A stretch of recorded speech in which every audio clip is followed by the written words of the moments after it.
बहू ने किया गाय का सौदा। वह गरीब गर्भवती विधवा जिसका नाम रूपा था, एकटक नजर गड़ाए हुए गौशाले को देखती तो कभी दरवाजे की ओर आस लगाए देख रही थी, मानो किसी के आने की बाट जोह रही थी। उसकी सूनी आंखों से आंसू छलक रहे थे, उसकी जुबान एक ही शब्द दोहराए जा रही थी, गौरी, तेरे बिना ये गौशाला एकदम वीरान पड़ गया है। पूरा गांव गढ़ तुझे अब तक खोजता है। मेरे हाथों भारी भूल हो गई। अभी रूपा ऐसा कही रही थी कि गांव में रहने वाली मंजीता भागती दौड़ती इसके पास आती है। अरे रूपा, गजब हो गया, तेरी गौरी गांव के मैदान में मरियल दशा में पसरी हुई है, जल्दी चल। गौरी का नाम सुनकर वह गरीब गर्भवती दौड़ती हुई मैदान में आती है, जहां उसकी गाय गौरी के पांव और पूंछ से बेतहाशा खून बह रहा था और वह दर्द के मारे छटपटाते हुए करहा रही थी।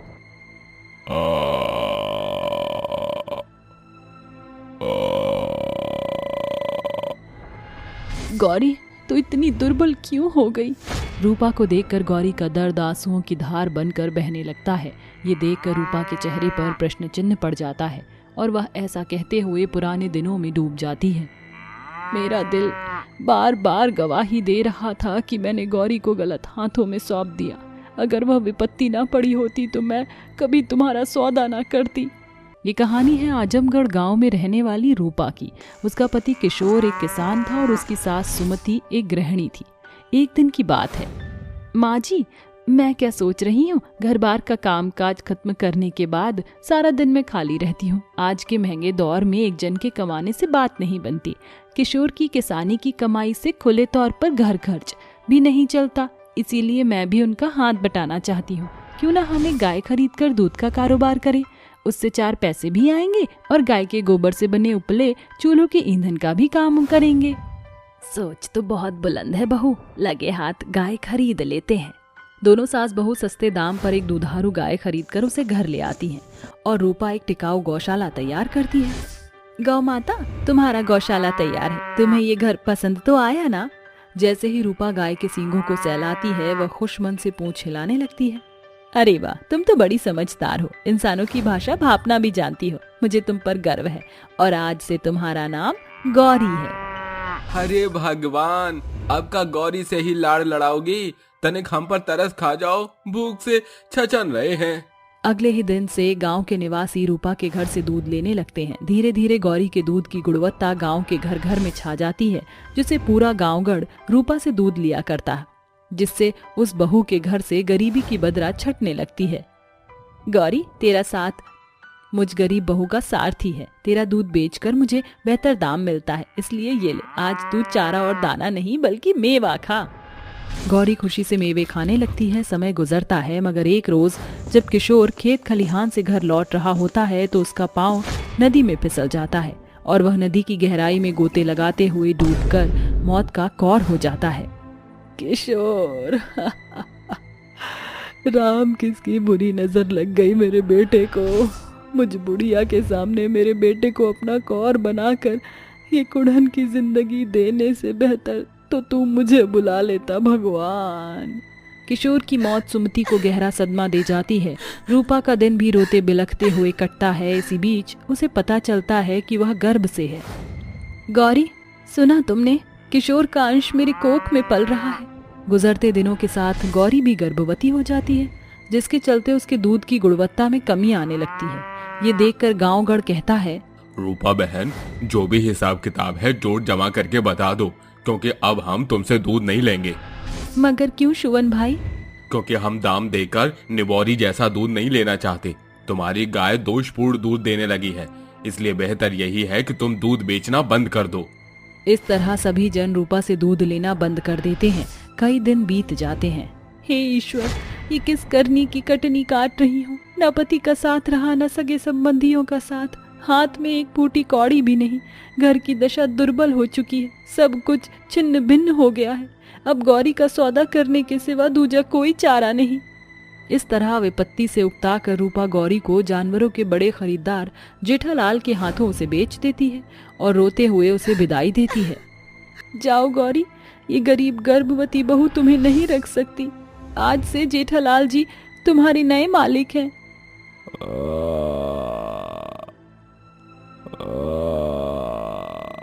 अरे कैसी ढीठ गाय है ससुरी, डगी नहीं बढ़ा रही, अभी लगाम खींचता हूँ ससुरी की। जेठालाल जबरन क्रूर कसाई की नाई गौरी की गर्दन में बंधी रस्सी खींचते हुए उसे वहां से अपने घर ले आता है और उसे रूखी सूखी घास खाने को देता है। ले खा इस घास को, और अगर दूध देने में तनिक भी आनाकानी की तो जेठालाल तेरी जान ले लेगा। रूपा से बिछुड़कर गौरी दाना पानी नहीं खाती और ना ही दूध देती। ये देखकर जेठालाल उसे डंडे की मार मारने लगता है।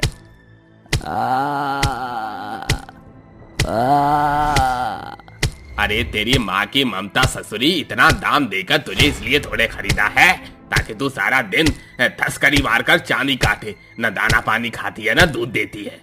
रोते बिलखते हुए रूपा की गाय गौरी जुल्मी जेठालाल के सामने अपने बच्चे के बचाव में पगुराई करने लगती है। अगर आज शाम को तूने दूध नहीं दिया तो तेरी चमड़ी छीलकर एक एक दमड़ी वसूल लूंगा। इस तरह जेठालाल की ज्यादतियां गौरी पर हर दिन के साथ बेतहाशा बढ़ती चली जाती हैं। वह गौरी को कोड़े मारता तो कभी 2-2 दिनों तक उसका दाना पानी बंद कर देता, जिससे गर्भवती गौरी की दशा बेहद दुर्बल हो जाती है।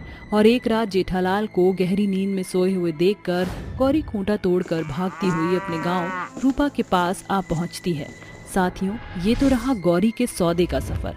क्या गरीब गर्भवती बहू जुल्मी जेठालाल से अपनी गाय को बचा सकेगी? अरे रूपा बहन, गौरी के पेट का उभार एकदम गर्भवती गाय के जैसा है। कहीं गौरी भी गर्भ से तो नहीं है? गौरी, मुझे माफ कर दे। अपनी गरीबी की गुत्थी सहज करने के चलते मैंने तेरा सौदा जेठालाल जैसे जुल्मी के हाथों कर दिया। अब मैं तुझे नहीं जाने दूंगी। शुवन की बात से सहमत होकर रूपा जानवरों के डॉक्टर उसे उसकी जांच पड़ताल करवाती है, जहां उसे पता चलता है कि गौरी 9 माह गर्भ से है। गौरी, तू भी मेरी तरह माँ बनने वाली है। अब ये बहू तेरी देखरेख करके तेरी दुर्बलता को दूर कर देगी। अभी रूपा ऐसा कही रही थी कि जेठालाल वहां आकर कहता है, नाश मिटी, इस गाय का खूंटा तोड़कर भागती है, आज तो तेरी खैर नहीं। यहीं रुक जाओ जेठालाल, तुमने मेरी गौरी पर जो जुल्म ढाए है ना, वो मैं जान गई हूँ। ये मेरी गाय है, बतौर दाम देकर खरीदा है इसको मैंने। इसे मारूं या दुत्कारूं, इस गाय के लिए तुम्हारे गुर्दे क्यों लाल हो रहे हैं? क्योंकि एक बेजुबान जानवर को मारना पीटना जुर्म है। अरे ये कानूनी पाठ किसी और को पढ़ाना। चल गौरी। ऐसा कहते हुए जेठालाल गौरी का खूंटा खींचने लगता है। रूपा उसे ऐसा करने से रोकती है कि जेठालाल उसे जमीन पर धकेल देता है। ये देखकर गौरी जेठालाल जो सींग से उठाकर दूध पटक देती है। बेजुबान जानवर में इतनी हिम्मत देखकर पूरा गांव गढ़ भी जेठालाल का बहिष्कार करने लगता है। अरे मैया दी, इस गैया ने तो धूल चटा दी। सुन जेठालाल, दोबारा इस गांव में कदम धराना तो अब की बार ऐसा धूल चटाएंगे कि याद रखेगा। मेरी और गौरी के रक्षक बनने के लिए आप सभी का शुक्रिया। चिंता मत करो रूपा, ये पूरा गांव-गढ़ तुम्हारे दुख सुख में तुम्हारा सारथी रहेगा, और गौरी का भी। इस तरह गौरी के सौदे से बिछड़ी हुई बहू और गाय का मेलजोल हो जाता है। कुछ ही दिनों बाद गौरी एक बचिया को जन्म देती है और रूपा भी एक बेटे को जन्म देती है।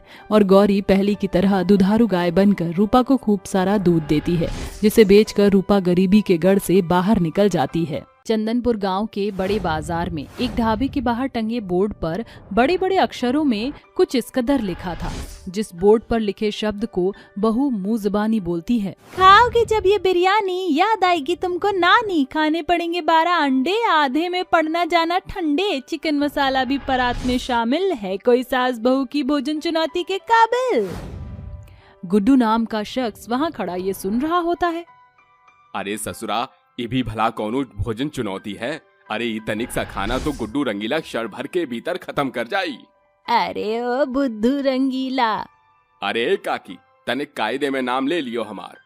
हमें छपरा के गुड्डू रंगीला। रंगीला हो या घोड़े का तबेला, है तो तू छपरी ही भाई। और इस पाव भर के पेट में तू क्या ही भोजन चुनौती पूरी करेगा? अरे काकी, हमका हल्के में ना ही लियो। गांव में कितना बेर हम लिट्टी चोखा का चुनौती बाकायदा जीत के बैठे हैं।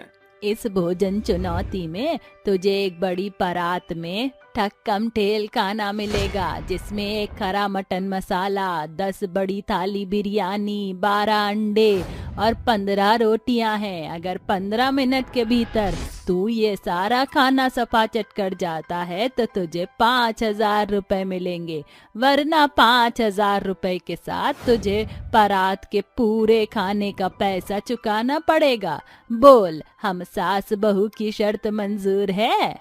एकदम काकी, तुम सास बहुरिया तो बस 5,000 के नोटों के बंडल बांध लो। ताव में आकर गुड्डू रंगीला सास बहू की भोजन चुनौती स्वीकार तो कर लेता है, जिसके बाद बहू उसे खाने से भरी परात परोसती है। वहीं सास टाइमर सेट करती है, मगर सास बहू के खाने के इक्के दुक्के कौर खाते ही उसके कानों से जोरदार धुआं निकलने लगता है और वह कहता है, अरे राजनीति खेल गई डाइन। हे बाबूजी बचाओ हमके। अरे ई खाने का कौर है कि मौत का कौर। जरूरी ससुरी सास बहुरिया ई भोजन चुनौती माँ मिर्च मसाले का जबरदस्त तड़का मारी है। ससुरा कानपुर में हड़ताल हुई गवाह। 15 मिनट बाद, तुम तो शर्त हार चुके हो, जल्दी से पूरे 5,000 रुपए निकालो। अरे 5,000 नहीं तो के तो कदुआ मिली कदुआ। ये सुनकर गुस्से से बौखलाई बहू रज्जो गुड्डू की गर्दन पकड़कर कहती है, गुड्डू रंगीला पूरे 5,000 रुपए निकाल दे, वरना ऐसा हाल करूंगी कि गुड्डू रंगीला से ढीला बनता डोलेगा। भोजन चुनौती से हारने के कारण बेचारा गुड्डू को पूरे 5,000 रुपए का भुगतान करना पड़ता है। ढाबे से बाहर जाते हुए खुद में बुदबुदाता है, बाबूजी वो 5,000 रुपया घुइया की खेती बाड़ी से जोड़ बटोर करके हमके ई पास से दिए रहे थे कि हम शहर में काम धाम करी हैं।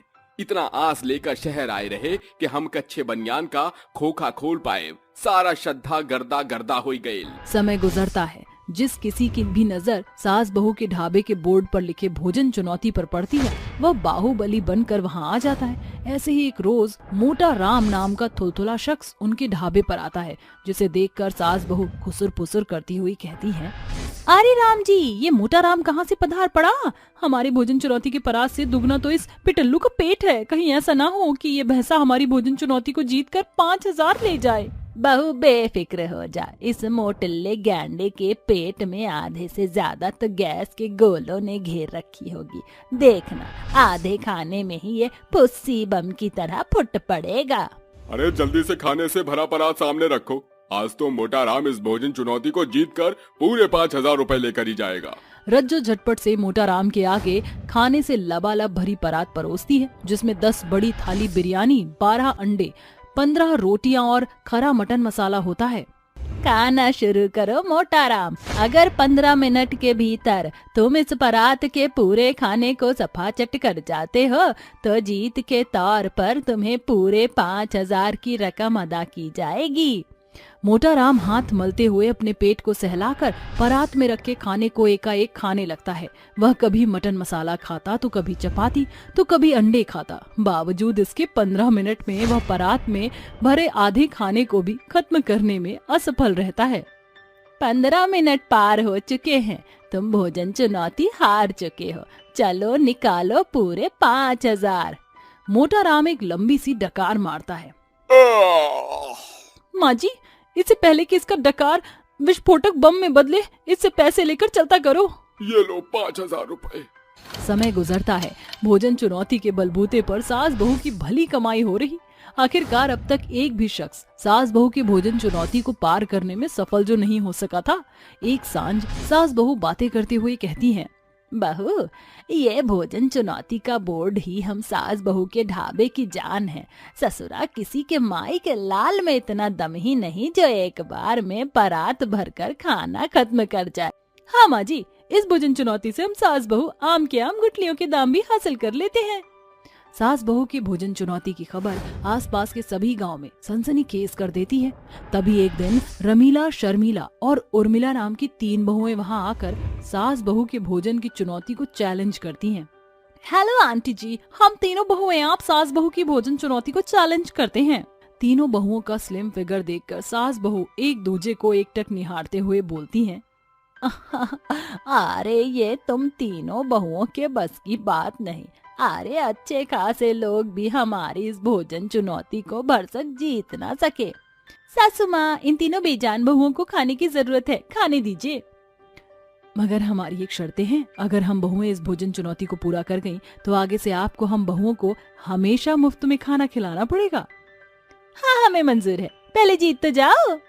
रज्जो तीनों बहुओं के लिए बड़ा सा खाने का टेबल लगाकर उन तीनों के आगे खाने से लबालब भरी पूरी परात रख देती है। तभी सरिता कहती है, तुम तीनों का समय शुरू होता है। तीनों बहुएं तेज तर्रार रफ्तार से खाने लगती है। कभी वह मटन खाती तो कभी गपागप अंडे खा रही थी।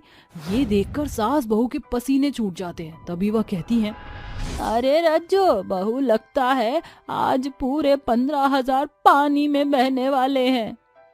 हाँ सासू माँ, आप सही कह रही हैं। देखने में तो तीनों सूखे कांटे की तरह है, मगर खुराक तो अपार है। एकदम जानवरों की तरह जुगाली कर रही है। कभी मटन में मुंह मार रही है तो कभी बिरयानी निपटा रही है। माँ जी कुछ कीजिए, खड़ी खड़ी देख क्या रही है? अपनी बर्बादी का नजारा। 15 मिनट के भोजन चुनौती को तीनों बहुएं 5 मिनट के भीतर ही पूरा करके कहती हैं, लाओ हमारे पैसे, हम तीनों बहुएं शर्त जीत चुकी हैं। तुम तीनों साधारण इंसान नहीं हो, जरूर तुम भुक्खड़ दानव हो, इसीलिए इस कठिन भोजन चुनौती को 5 मिनट में पार कर गई। आंटी जी, ये भोजन चुनौती तो हमारे लिए कुछ भी नहीं है। हम बहुएं इससे भी भारी भोजन चुनौती को जीत चुकी हैं। हाँ, हम बहुओं ने एक बार में 10-10 थालियां खाना और तो और 6 मिनट के भीतर 56 भोग की थाली का खाना खाने की जीत भी अपने नाम की है। इंस्टा और फेसबुक पर ऐसे भोजन चुनौती से भरे हम तीनों बहू के सैकड़ों ब्लॉग हैं। ये सुनकर सास बहू के चेहरे पीले पड़ जाते हैं। ना चाहकर भी भोजन चुनौती जीत जाने के कारण उन्हें तीनों बहुओं को पूरे 5-5 हजार रुपए का भुगतान करना पड़ता है। जिसके बाद सास बहू चुनौती के बोर्ड को हटाकर साधारण दर पर ढाबा चलते हुए कहती हैं, माँ जी, काश हम सास बहू वो भोजन चुनौती का बोर्ड ही नहीं लगाते, तो ना वो 15,000 रुपए, ना ही ये तीनों बहुएं आए दिन मुंह उठाकर हमारे ढाबे पर आती। हाँ बहू, पर अब पछता कर क्या होगा जब चिड़िया चुग गई खेत। इस तरह सास बहू को बड़ा सबक मिलता है, जिसके बाद भावी भविष्य में वह भोजन चुनौती जैसे चैलेंज को फिर ढाबे के लिए नहीं अपनाती और ढांढस बांधकर मेहनत के बलबूते पर ढाबा चलाती हैं।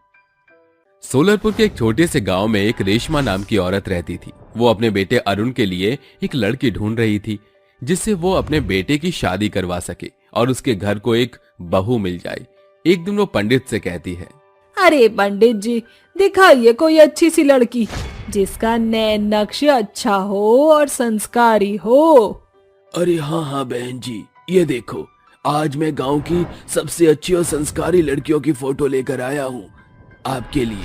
आपको जो अच्छी लगे आप उसे अपने बेटे के लिए पसंद कर लीजिए। रेशमा पंडित की दी हुई सारी फोटोज को बहुत अच्छे से देखती है, जिसके बाद उसे एक लड़की की फोटो बहुत पसंद आती है और वो उस फोटो को पंडित को देते हुए कहती है, अरे वाह, ये है मेरे घर की बहू बनने के लायक। अरे पंडित जी, इस लड़की के माता पिता से बात कीजिए, मुझे यही लड़की चाहिए अपने बेटे से शादी के लिए। अरे हाँ बहन जी, बहुत संस्कारी लड़की पसंद की है आपने अपने बेटे के लिए। ये लड़की तो कोहिनूर का हीरा है, बहुत अच्छी बच्ची है। आप कहो तो कल ही इसके माता पिता को आपके घर भेज दूं। अरे वाह पंडित जी, नेकी और पूछ पूछ, ऐसे नेक काम में देरी नहीं करते पंडित जी। अगले दिन ही पंडित दोनों परिवार वालों की बात करवा देता है, जिसके बाद दोनों परिवार वालों को रिश्ते में कोई आपत्ति नहीं होती और रेशमा अपने बेटे अरुण की शादी रीना से करवा देती है। शादी के बाद रीना घर की सभी जिम्मेदारियों को बहुत अच्छे से संभालती है, जिसकी वजह से रेशमा रीना से बहुत खुश होती है। अरे वाह बहू, तूने तो पूरे घर को बहुत ही कम समय में बहुत ही अच्छे से संभाल लिया है। अरे बस, अब तो मैं तीर्थ यात्रा पर निकलना चाहती हूँ। अरे माँ जी, तीर्थ यात्रा पर जाने की क्या जरूरत है, घर में ही पूजा पाठ कर लिया करो। अरे हाँ बहू, तेरा ये आइडिया भी बहुत अच्छा है, लेकिन आज मैं सत्संग में जा रही हूँ। दोनों सास बहू एक दूसरे से बात कर ही रही होती हैं, तभी वहां पर रतन आ जाता है। अरे रेशमा, तुम अभी तक तैयार नहीं हुई क्या? चलना नहीं है क्या तुम्हें? अरे माँ जी, ये कौन है? इन्हें पहले तो मैंने कभी नहीं देखा। अरे मैं तो अरे ये तो तुम्हारे बाबूजी के दोस्त हैं। तुम्हारे बाबूजी के जाने के बाद इन्होंने ही हमारे घर की सभी जिम्मेदारी को संभाला है। ठीक है माँ जी, लेकिन अभी आप इनके साथ कहाँ जा रही हो? अरे बहू, मैं जरा सत्संग में जा रही हूँ, शाम तक वापस आ जाऊंगी। ऐसा कहकर रेशमा रतन के साथ चली जाती है। उन दोनों को एक साथ देख रीना को थोड़ा अजीब लगता है, लेकिन वो कुछ नहीं कह पाती और चुपचाप घर के कामों में लग जाती है। देखते ही देखते सुबह से शाम हो जाती है और रीना रात का खाना बनाने के बाद अपनी सास रेशमा का इंतजार कर रही होती है। अरे ये क्या, रात के 9 बज गए हैं और माँ जी अभी तक घर नहीं लौटी। तभी दरवाजे से अरुण आता है। अरुण को आए हुए देरी नहीं होती, तभी रीना तरुण से कहती है, देखिए जी, माँ जी सुबह से सत्संग गई हुई हैं, लेकिन अभी तक वापस नहीं लौटी। मुझे उनकी बहुत चिंता हो रही है। आप जरा पता लगाइए आखिर माँ जी कहाँ रह गई। अरे तुम चिंता क्यों कर रही हो, माँ के सत्संग तो रात भर चलते हैं, वो तो ऐसे ही अक्सर बाहर ही रहती हैं। तभी दरवाजे से रेशमा अंदर आती है। रेशमा के बाल पूरी तरह से भीगे होते हैं, उसके बालों से पानी टपक रहा होता है, जिन्हें देखकर रीना कहती है, अरे माँ जी आप आ गई, और आपके ये बाल इस तरह भीगे हुए क्यों हैं? आप तो सत्संग गई थी ना। अरे बहू, सत्संग में मैं इतनी डूब गई कि मैं नाचते नाचते नदी में गिर गई। लेकिन माँ जी, सत्संग का नदी से क्या मेल? नदी सत्संग में कहाँ से आ गई? अरे बहू, सत्संग ही नदी के किनारे था। अब क्या बताऊं मैं तो अपना तन मन बस सत्संग में ही छोड़ देती हूँ। ये सुनकर रीना थोड़ी आश्चर्य से अपनी सास को देखती है, जिसके बाद उसकी नजर उसके सास के कपड़ों पर पड़ती है, जो कि पूरी तरह से सूखे होते हैं। अरे ये क्या, माँ जी के कपड़े तो पूरी तरह सूखे हैं, लेकिन ये तो नदी में गिर गई थी। रीना ये सोच ही रही होती है कि तभी अरुण कहता है, अरे रीना, बहुत तेज भूख लगी है, क्या बनाया आज तुमने खाने के लिए? देखो मुझसे तो रहा नहीं जा रहा, जल्दी से खाने की टेबल पर खाना लगाओ, मैं बस 5 मिनट में फ्रेश होकर आता हूँ। ठीक है जी, आप फ्रेश होकर आइए, तब तक मैं खाने की टेबल तैयार करती हूँ। माँ जी आप भी जल्दी से बाल सुखा लीजिए, नहीं तो ठंड लग जाएगी आपको। कुछ ही देर में सभी लोग खाना खाकर सोने के लिए चले जाते हैं, जिसके बाद अगले दिन जैसे ही सवेरा होता है, रीना सुबह उठकर अरुण के लिए नाश्ता और उसका लंच पैक कर देती है। जिसके बाद अरुण नाश्ता करके अपनी जॉब के लिए निकल जाता है। उसके जाने के बाद रेशमा भी तैयार होकर आती है। रेशमा को देख रीना कहती है, अरे माँ जी, इतनी सुबह सुबह आप कहाँ जा रही हो? अरे बहू, आज सुबह ही सत्संग है, बस वहीं जा रही हूँ। तभी रतन भी आ जाता है। उसका ध्यान रीना पर नहीं होता और वो रेशमा को देखते ही उससे कहता है, अरे इस लाल साड़ी में तो तुम पूरी आग का शोला लग रही हो, इस साड़ी को तो उतारने में बहुत मजा आएगा। रतन जी, ये क्या बकवास कर रहे हो आप मेरी सास के बारे में? ओहो, अरे मुझे माफ कर दो, जरा मेरी जुबान फिसल गई। मैं तो ये कहना चाह रहा था कि इस उम्र में कितनी मुश्किल से साड़ी पहनी जाती है। अरे बहू कोई नहीं, कभी कभी बुड्ढों की जबान भी फिसल जाती है, और वैसे भी इनकी तो मजाक करने की आदत है, तो ध्यान मत दे। ऐसा कहकर रेशमा रतन के साथ निकल पड़ती है। ऐसे ही रोज रोज रेशमा सुबह शाम हमेशा रतन के साथ रहती है। कई दिनों से ये सब देखने के बाद एक दिन रात को रीना 10 बजे तक अपनी सास का इंतजार कर रही होती है। वो रसोई में पानी पीने जाती है, सारी घर की लाइट्स ऑफ होती हैं। तभी रात के समय रेशमा रतन के साथ वापस घर लौटती है। अरे आज तो मजा ही आ गया। हाँ सही कहा आपने। चलो अब मैं जाता हूँ, नहीं तो तुम्हारी बहू ने मुझे देख लिया तो बात का बतंगड़ बना देगी। रुकिए ना, अभी क्यों जा रहे हो आप? चलो मेरे कमरे में चलो। बहू और बेटा तो अपने कमरे में आराम से सो रहे होंगे, उन्हें कुछ नहीं पता चलेगा। तभी अचानक से रीना सारे घर की लाइट्स जला देती है और अपनी सास से कहती है, क्या माँ जी, क्या पता चल जाएगा? अरे सब कुछ तो मैंने अपनी आंखों से देख ही लिया, अब और क्या पता चलना बाकी है? अरे मैं आपकी इतनी इज्जत करती थी और आपने तो सारी इज्जत का गोबर बना दिया। छी, कितनी बेशरम सास है मेरी। तभी वहाँ अरुण नींद से जागकर आता है और रीना से कहता है, अरे रीना, क्या हुआ? क्यों इतनी रात में चिल्ला रही हो? अरे मैं चिल्लाऊं नहीं तो और क्या करूं? जरा देखो तो अपनी माँ की करतूतें। अरे इस उम्र में भी इन्हें जवानी चढ़ रही है। देखो जरा, शराब पी कर आई है तुम्हारी माँ। देख बहू, मुझे गलत मत समझ। तेरे बाबूजी के जाने के बाद मैं बहुत अकेली पड़ गई थी। भरी जवानी में मैं भला क्या करती, तभी मुझे इन्होंने अपना साथ दिया। हाँ हाँ, आपकी जवानी के निशान आपके गले पर पड़ी लव बाइट से ही दिख रहे हैं। अरे जिसकी माँ ऐसी हो, उसका बेटा कैसा होगा? बस बहुत हुआ, मैं एक पल भी यहाँ और नहीं रुक सकती। रीना उसी समय घर छोड़कर चली जाती है। उसके जाने के बाद अरुण अपनी माँ से कहता है, अरे माँ, कुछ तो शर्म करती, आपने मेरी पिछली पत्नियों की तरह इसे भी भगा दिया। ऐसा कहकर अरुण गुस्से से अपने कमरे में चला जाता है। गरीब सास की पेटू बहू। चंदा की शादी चमन से हो जाती है, जिसके बाद चंदा शादी करके चमन के साथ उसके घर आ जाती है। शादी के बाद चंदा घर की सभी जिम्मेदारियों को अच्छे से समझती है और उन्हें पूरी तरह संभाल भी लेती है और घर के सभी सदस्यों की देखभाल भी अच्छे से करती है। चंदा का स्वभाव देखकर उसकी सास पार्वती उससे बहुत खुश होती है और अपनी सभी सहेलियों से कहती है, अरे बहनों, जब से मैंने अपने बेटे चमन की शादी चंदा से की है, चंदा इतनी अच्छी बहू है कि मैं क्या बताऊं। जानते हो, हर एक चीज में बचत भी बहुत अच्छे से करती है। घर को किस प्रकार चलाना चाहिए ये तो मेरी बहू चंदा से सीखो। अरे वाह पार्वती बहन, तुम्हारी बहू तो बहुत अच्छी है। अरे कम से कम तुम्हारी गरीबी को समझकर तो चलती है। मेरी बहू से तो दिन भर टीवी दिखवा लो या फिर उससे आराम करवा लो, बस यही कर सकती है। इसके अलावा तो उसे कुछ आता ही नहीं। सभी अपनी अपनी बहुओं की बुराइयां करने लगती हैं। पार्वती को अपनी बहू की तारीफ करते हुए बहुत खुशी मिलती है। ऐसे ही कुछ दिन बीत जाते हैं, सब कुछ ठीक चलने लगता है। लेकिन कुछ ही दिन बाद रात के समय चंदा की आंख खुल जाती है और वो अपने पति को देखते हुए कहती है, हे भगवान, अब मुझसे और बर्दाश्त नहीं हो रहा। ये तो गहरी नींद में सो रहे हैं, मुझे इस मौके का फायदा उठाना चाहिए। ऐसा सोचकर वो अपने बिस्तर से निकलकर सीधा रसोई में जाकर खाना ढूंढने लगती है। अरे वाह, क्या बात है, कितनी अच्छी खुशबू आ रही है इस बिरयानी की। इसे जल्दी से गर्म कर लेती हूँ, फिर इसे बैठकर आराम से खाऊंगी। चंदा बिरयानी गर्म करके खाने लगती है, जिसके बाद वो चुपचाप जाकर सो जाती है। अगले दिन चंदा रसोई में सबके लिए खाना बना रही थी।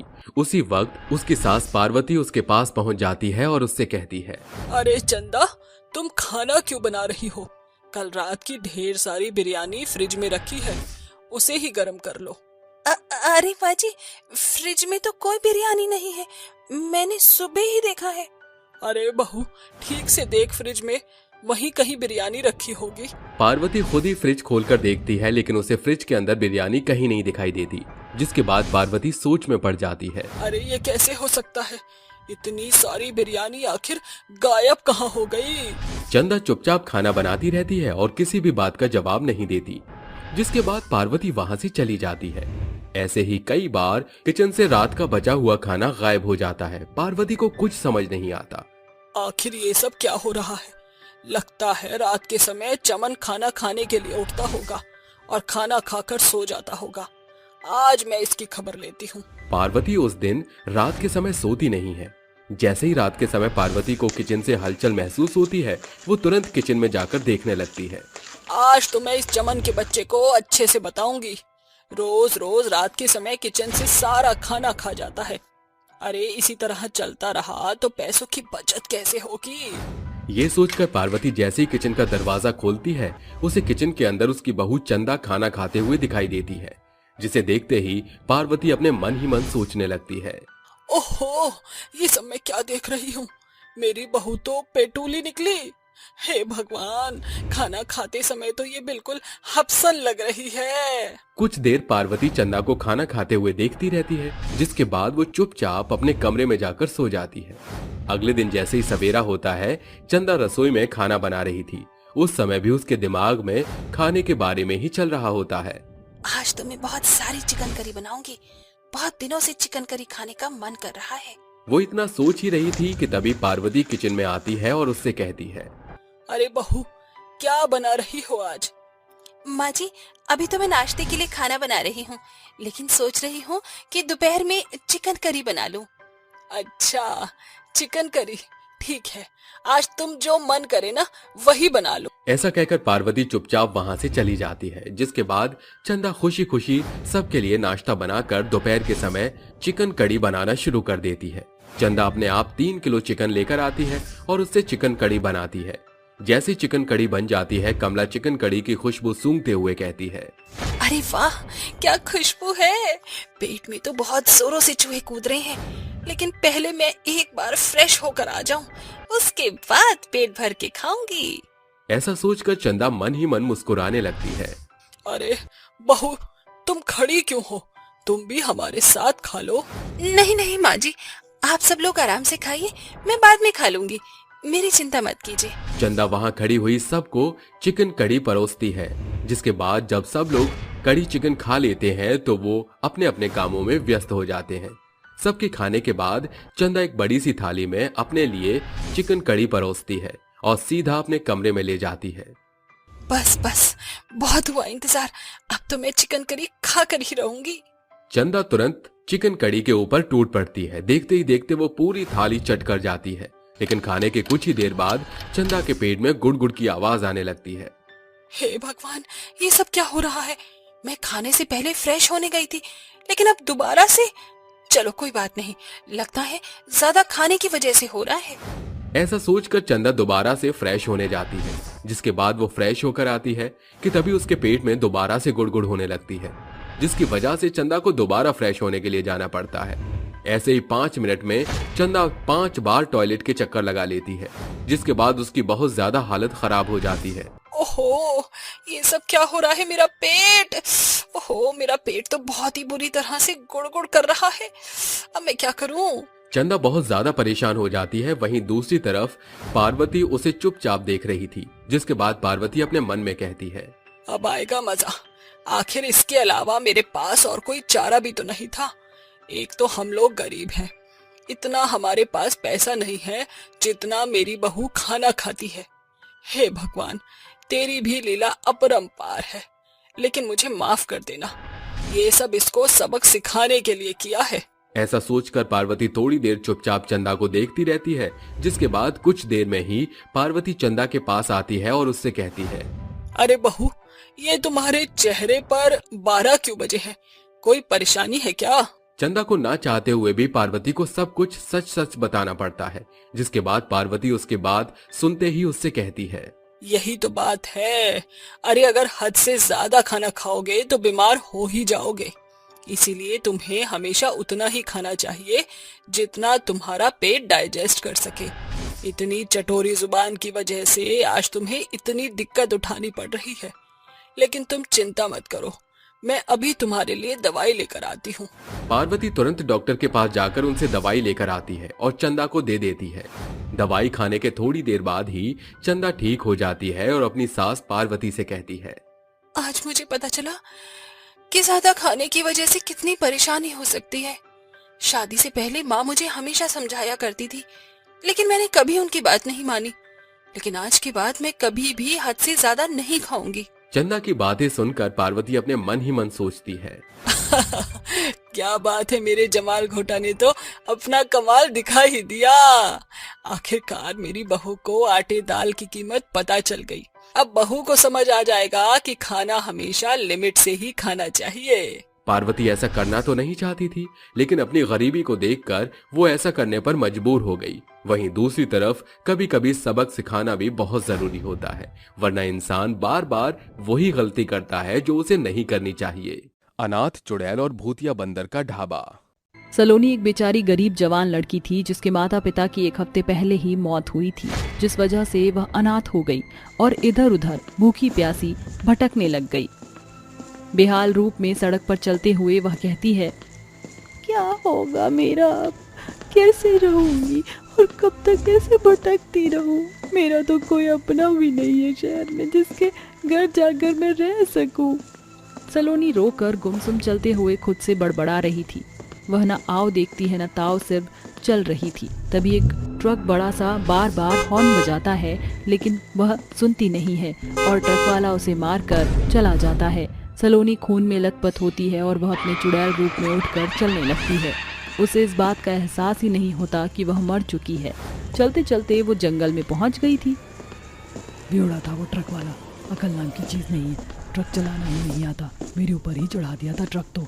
लेकिन मेरी किस्मत, मैं बच गई। लेकिन ऐसी किस्मत को क्या फ़ायदा जहाँ मैं अनाथ हो चुकी हूँ। मेरे कोई माँ बाप नहीं है। अगर मेरे माँ बाप ने शादी करा दी होती तो आज मेरे साथ कोई हमसफ़र तो होता। तभी एक भूतिया बंदर उसकी बात सुन लेता है और पेड़ के बेल से लटकते हुए उसके कदमों में एंट्री मारता है और कहता है, अरे कितनी औसम है ये, इतनी खूबसूरत, वाह वाह। ये शुक शुक हट जा यहाँ से, बंदर कहीं का। ए सोन पापड़ी, तू बंदर किसको बोली? आप उनका नाम मजनू मजनू देख, मैंने तेरा नाम कितना अच्छा रखा, सोन पापड़ी। इतनी खटारी सी शक्ल में भी मैंने तुझे सोन पापड़ी बोला, मतलब कि तू बहुत सुंदर है, अब उनके लिए एकदम फिट है। क्या है बे, शर्म नहीं आती तुझे भूतिया बंदर कहीं का? मेरे को तू कटारी शक्ल का कैसे बोला? हिम्मत कैसे हुई तेरी? और क्या अपुन टपुन शपुन लगा रखा है? हाँ, नहीं आती शर्म, क्योंकि जिसने की शर्म उसके फूटे करम। तो तुमने सुनी होगी, हाँ, अगर मैं भूतिया बंदर हो गया तो तू भी तो किसी चुड़ैल से कम नहीं है ना, पागल औरत। क्या बोला तूने? तेरी हिम्मत कैसे हुई मुझे चुड़ैल बोलने की? तेरी तरह नहीं हूँ मैं जो मर के भी जी रही हूँ। तू मेरी ही तरह है जो मरकर भी चुड़ैल बनकर मेरी आंखों के आगे खड़ी है। विश्वास नहीं होता तो देख और चल मेरे साथ। मजनू बंदर उस अनाथ लावारिस चुड़ैल का हाथ पकड़कर उसे नदी किनारे ले जाता है और पानी में शक्ल दिखाता है। क्या है, और तू मुझे यहाँ क्यों लेकर आ गया है? वो सब छोड़ो, पहले तो अपनी शक्ल पानी में देख, चुड़ैल के माफिक लग रही है।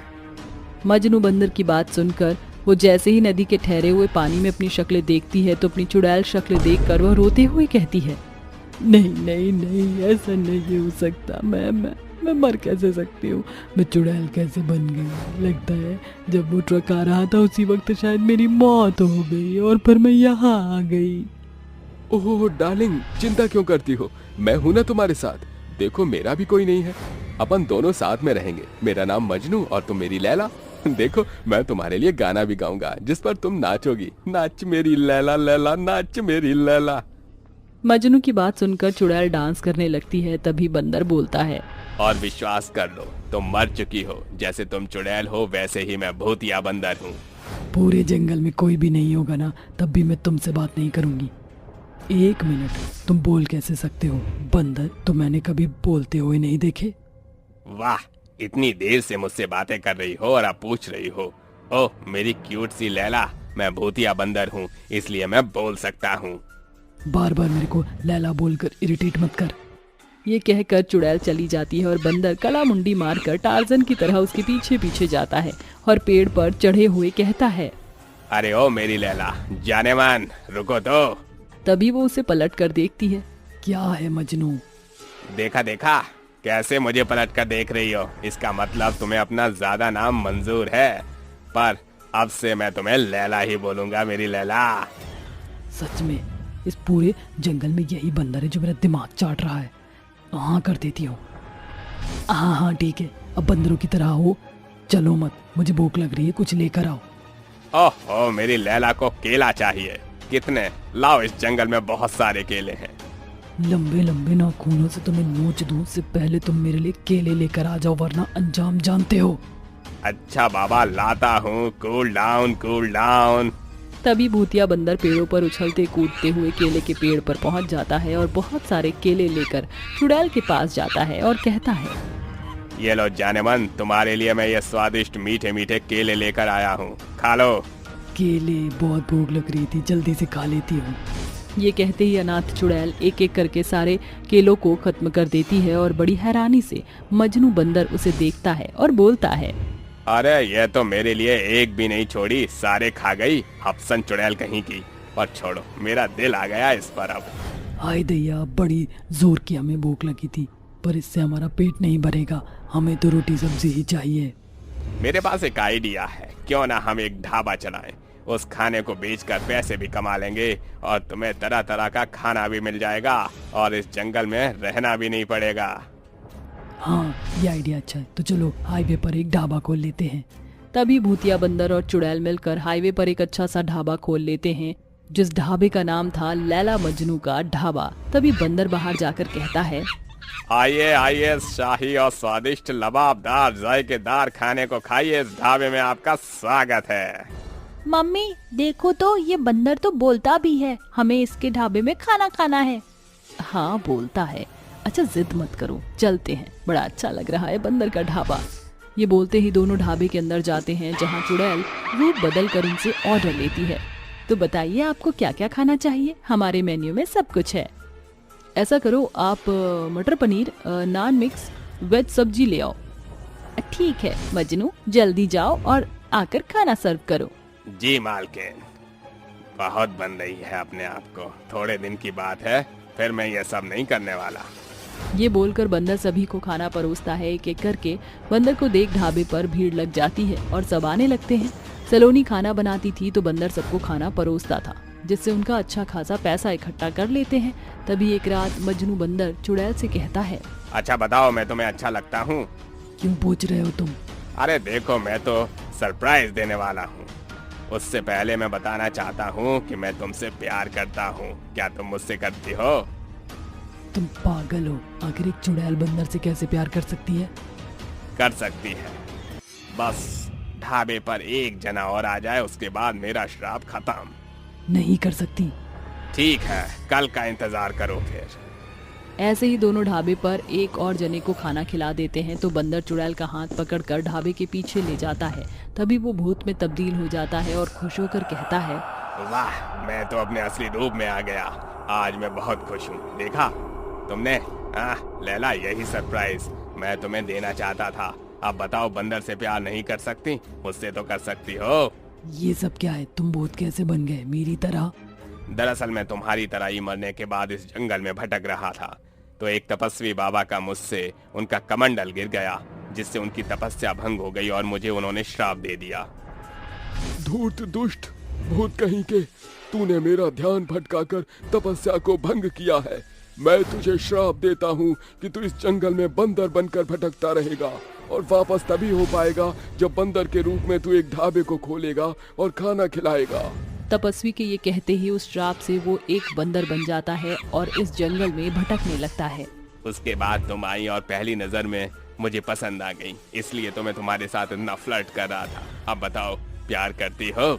ये चला जाऊं छोड़कर? तभी गले लिपट कर चुड़ैल उससे कहती है, नहीं नहीं, अब तुम मुझे छोड़कर मत जाना। मैं भी तुमसे प्यार करती हूँ, जंगल में मिली थी जब से ही, और तुम तो मेरी कैटेगरी के ही निकले। मैं चुड़ैल, तुम भूत, और हमारा प्यारा सा ढाबा। ओ मेरी प्यारी लैला। इस तरह वो दोनों एक दूसरे के साथ खुशी खुशी रहते हैं।